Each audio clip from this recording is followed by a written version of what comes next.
دوستو، دنیا کا سب سے بڑا واٹر ٹربائن پاور اسٹیشن اور زمین پر کئی کلومیٹر پھیلا ہوا یہ بڑا اسٹرکچر جس میں دنیا میں سب سے زیادہ پانی ذخیرہ کرنے کی گنجائش موجود ہے۔ اس ڈیم کا تصور اصل میں سن یات سین نے 1919 میں the international development of China میں کیا تھا۔ انہوں نے کہا تھا 30 ملین ہارس پاور پیدا کرنے والا یہ ڈیم 3 گھاٹیوں کے سلسلے کے نیچے بنایا جائے گا، اور 1932 میں چیانگ کائی شک کی قیادت میں نیشنلسٹ حکومت نے اس منصوبے پر کام شروع کیا۔ 1939 میں دوسری چینی جاپانی جنگ کے دوران جاپانی فوجی دستوں نے یی چانگ پر قبضہ کر لیا تھا۔ کچھ ہی عرصے بعد 1944 میں بیورو آف ریکلیمیشن کی پہلے ڈیزائن انجینئر جان ایلس سیوج نے اس علاقے کا سروے کیا اور ینگسی ریور پر پروجیکٹ کے لیے ڈیم کی تجویز تیار کی، لیکن چینی خانہ جنگی کے دوران حکومت نے 1947 میں کام روک دیا تھا۔ 1949 کے کمیونسٹ انقلاب کے بعد ماؤ زی تنگ نے اس منصوبے کی حمایت کی، لیکن ثقافتی انقلاب نے کام کو سست کر دیا تھا۔ 1954 میں دریائے یانگسی کے سیلاب کے بعد چین کے کئی علاقے پانی میں ڈوب گئے اور لاکھوں لوگ سیلابی پانی میں ڈوب کر ہلاک ہو گئے۔ اس کے بعد ڈیم کے پروجیکٹ کو تیز کر دیا گیا۔ تھری گورجز ڈیم کا اہم کام سیلاب کو کنٹرول کرنا ہے، جو ینگسی دریا کے لیے ایک بہت بڑا مسئلہ تھا۔ لاکھوں لوگ ڈیم کے بہاؤ میں رہتے ہیں اور بہت سے بڑے اہم شہر ووہان، نائجنگ اور شنگھائی اس دریا سے مہلک ہیں۔ کھیتی باڑی کی کافی زمینیں اور چین کا سب سے اہم صنعتی علاقہ دریا کے کنارے موجود ہے۔ 1954 میں ینگسی دریا میں ایک بہت بڑا سیلاب آیا جس میں 33,000 افراد ہلاک ہوئے اور 18 لاکھ سے زائد لوگوں نے نقل مکانی کی۔ سیلاب نے 80 لاکھ آبادی والے شہر ووہان کو 3 ماہ سے زائد عرصے تک ڈھانپ لیا تھا، اور جنگوانگ ریلوے 100 دن کے عرصے سے زائد تک سروس سے محروم رہا، جس میں اربوں ڈالر کا نقصان ہوا، جس کا تخمینہ لگانا حکومت کے لیے بہت مشکل کام تھا۔ یہ پروجیکٹ دنیا کے طویل ترین پروجیکٹ میں شامل ہے۔ تھری گورجز ڈیم ایک ہائیڈرو الیکٹرک ڈیم ہے۔ یہ ڈیم دنیا کے سب سے زیادہ آبادی والے کنٹری یعنی چائنا میں واقع ہے۔ یہ ڈیم دریائے یانگزے کو سینڈوپنگ کے قصبے سے ملاتا ہے۔ یہ قصبہ ہوبی صوبے میں واقع ہے، جو کہ وسطی چین میں 3 گھاٹیوں کے نیچے کی طرف واقع ہے۔ یہ ڈیم 2012 میں سب سے زیادہ بجلی پیدا کرنے والے ڈیمز میں ٹاپ پر رہا ہے، جہاں اس ڈیم سے 22,500 میگا واٹ بجلی پیدا کی جا چکی ہے۔ یہ ڈیم سالانہ اوسطاً 20 سے 95 ٹیرا واٹ ہاورز بجلی پیدا کرنے کی صلاحیت رکھتا ہے۔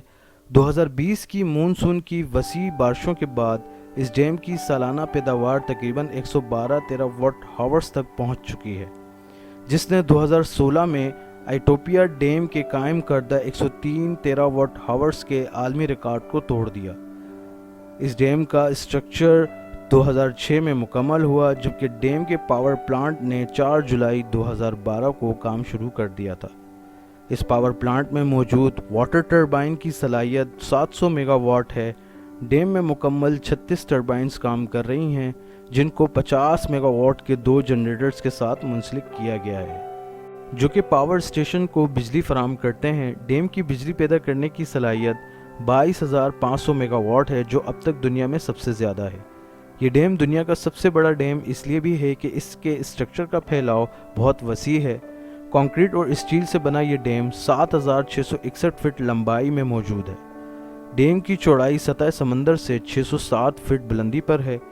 اس ڈیم کی تعمیر کے لیے 27.2 ملین کنکریٹ استعمال کیا گیا ہے، اور ساتھ ہی 4,63,000 ٹن اسٹیل استعمال کیا گیا ہے، یعنی اس اسٹیل سے 63 ایفل ٹاور بنائے جا سکتے ہیں۔ یہ کنکریٹ کی دیوار پہاڑی چٹانوں سے 594 فٹ اونچی ہے۔ ڈیم میں پانی کے ذخائر اوسطاً ایریا 660 کلومیٹر سے 410 میل پر محیط ہے، جس کی چوڑائی 3,675 فٹ ہے۔ اس ایریا میں 3 کروڑ 19 لاکھ کیوبک پانی کا ذخیرہ کرنے کی گنجائش ہے۔ اتنے بڑے تھری گورجز ڈیم پر 22.5 بلین USD کی لاگت آنی تھی، جو کہ 2008 میں اخراجات کی لاگت میں 30% بڑھ چکی تھی۔ اس ڈیم میں کنسٹرکشن کی لاگت کے ساتھ متاثرہ علاقوں کے رہائشیوں کی نقل مکانی پر اخراجات میں اضافے کا باعث بنی۔ ماہرین کے ایک اندازے کے مطابق اس ڈیم کی لاگت پر کل خرچ ڈیم کے فعال ہونے کے بعد 10 سال میں وصول ہو جائے گی۔ اس ڈیم کی اگر پاور سپلائی کی تقسیم کی بات کریں تو اسٹیٹ گرڈ کارپوریشن چائنا اور چائنا سدرن پاور گرڈ نے 2 جولائی 2008 تک فی میگا واٹ یونٹ 7 یوان تک رکھی۔ اس سسٹم سے 9 صوبے اور 2 شہر بجلی استعمال کرتے ہیں۔ بجلی کی تقسیم اور ترسیل کے بنیادی ڈھانچے پر 34.3 بلین یوان خرچ ہوئے۔ پاور سپلائی کے جال کی بات کریں تو 500 kV ٹرانسمیشن لائنوں پر محیط، جس میں 7200 megawatt direct D C لائنیں ڈالی گئیں۔ دی گورجس ڈیم سے شنگھائی کو 3000 میگا واٹ بجلی، چانگزو، شنگھائی اور سینٹرل چائنا کو بھی 3000 میگا واٹ بجلی فراہم کی جاتی ہے۔ اس ڈیم سے چین کی بجلی کا 10% فراہم کرنے کی امید تھی، تاہم بجلی کی طلب میں پہلے سے زیادہ اضافہ ہو گیا، یہاں تک کہ ڈیم کے مکمل طور پر کام کر رہا ہے۔ ناسا کے ماہرین نے اس ڈیم پر ایک رپورٹ میں کہا ہے کہ اس ڈیم کی کنسٹرکشن کے بعد دنیا کی سورج کے گرد گھومنے کی رفتار میں کمی واقع ہوئی ہے۔